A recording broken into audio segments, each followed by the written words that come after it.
नमस्कार। आप देख रहे हैं क्यू वाइब और मैं हूं प्रवीण झा। बात बंगाल की ही करेंगे, लेकिन बंगाल से आज जो खबर आ रही है वो खबर तो पुरानी है, लेकिन आज उसमें कुछ अपडेट आया है। अपडेट क्या आया है कि आरजीकर मामले में अब फिर से जांच शुरू होगी। यानी कि सीबीआई अब इस केस को फिर से शुरू करेगी जांच इसकी। और सीबीआई आज इसकी जांच के लिए पहुंच गई आरजीकर मेडिकल कॉलेज। वहां पर वहां के प्राचार्य से, उप प्राचार्य से और भी जो मेडिकल के अधिकारी थे वहां पर, कॉलेज प्रशासन के, उनसे वहां पर बातचीत की सीबीआई की टीम।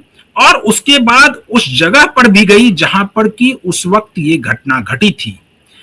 आपको याद होगा कि आरजीकर मामले में एक ट्रेनी डॉक्टर की दुष्कर्म के बाद हत्या कर दी गई थी और यह मामला बहुत तूल पकड़ा था। लेकिन उस वक्त इस मामले को दबा दिया गया और जब इलेक्शन का समय था, उस दौरान भारतीय जनता पार्टी के तमाम बड़े नेता ये कह रहे थे कि अगर उनकी सरकार बनती है तो आरजीकर मेडिकल कॉलेज वाले केस को, यानी आरजीकर केस को फिर से खोला जाएगा और उसकी फिर से जांच की जाएगी।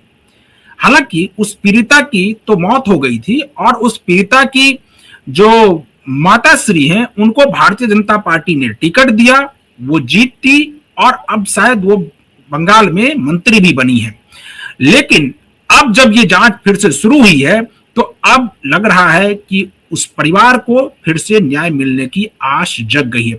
आज इसी सब पर बातचीत करेंगे और इस बातचीत में हमारे साथ जुड़ गए हैं वरिष्ठ पत्रकार हैं और राजनीतिक विश्लेषक हैं संजीव प्रियदर्शी।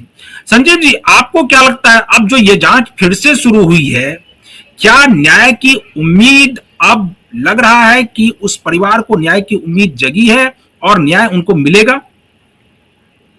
नमस्कार प्रवीण जी, क्यूबाइब के दर्शकों को भी मेरा नमस्कार। बिल्कुल, देखिए रत्ना देवनाथ जी, उनकी माता, पीड़िता की मां जो विधायिका है पानीहाटी से, उन्होंने एक बड़ा बयान दिया था कि मैंने अपनी बेटी खोई और ममता बनर्जी कुर्सी खोएगी।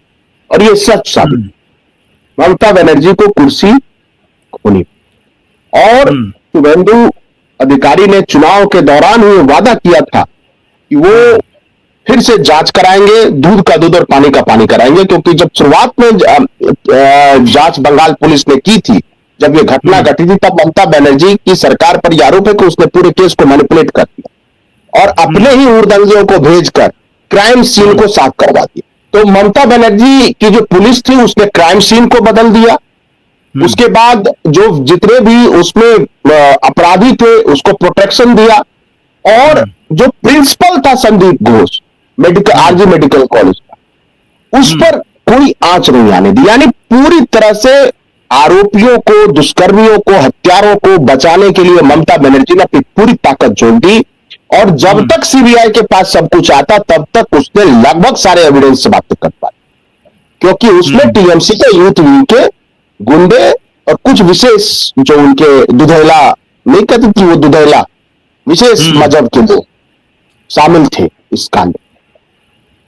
तो अभी जो आदेश जारी हुआ है प्रवीण जी, उसमें संदीप घोष जो आरजी कार का तत्कालीन प्रिंसिपल था, उसके खिलाफ मुकदमा दर्ज करने का आदेश दे दिया गया। यानी अब ये भी आरोपी, क्योंकि अपराध को छुपाना, अपराधियों को बचाना और अपराध वाले सीन को डाइल्यूट कर देना, वो अपने आप में एक अपराध।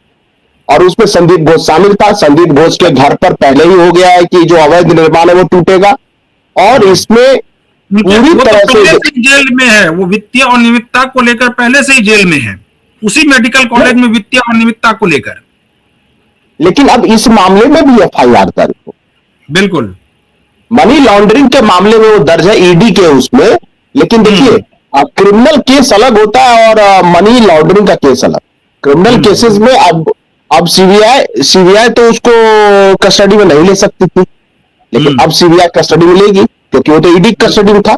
अब सीबीआई कस्टडी में लेके पूछताछ करेगी और इसमें जितने भी अपराधी थे उन सबको पकड़ा जाएगा। और शांतनु सेन, सोचिए, शांतनु सेन जो टीएमसी के पूर्व राज्यसभा सांसद थे, उसने एक याकूब, एक इश्तियाक और एक और किसी खास मजहब के तृणमूल के नेता, छात्र छात्र नेता उर्फ गुंडा पर आरोप लगाया था कि आरजी कार में उनकी बेटी को भी निशाना बनाने की ये लोग कोशिश कर रहे हैं। आप सोचिए, मतलब नेता टीएमसी का सांसद, उसकी बेटी ममता के राज में सुरक्षित नहीं थी। ये सोचिए, ये हालत है। तब शांतनु सेन ने बाद में इस्तीफा भी दे दिया।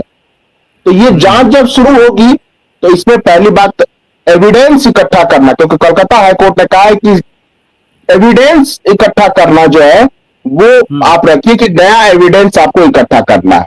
इसके अलावा पूछताछ, उस कांड में या उस समय अस्पताल में जो भी नियुक्त थे, उस टाइम में जो ड्यूटी पर थे, उन सब के बारे में पता करना, उनसे पूछताछ करना,